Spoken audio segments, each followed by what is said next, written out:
आंब्याच्या खोडकिड्यातील आळी बघा केवढी आळी आहे. आबा बाबा बाबा यो ही हिला म्हणायचं आंब्याच्या खोडकिड्यातील आळी. आणि ही सगळ्या बागेचं नुकसान करते.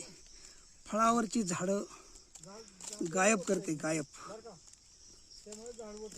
हो का, ही किती 400-500 फळ येणारं केशरचं झाड, हे असं झाड पुढे ह्या आळीमुळं वटतं.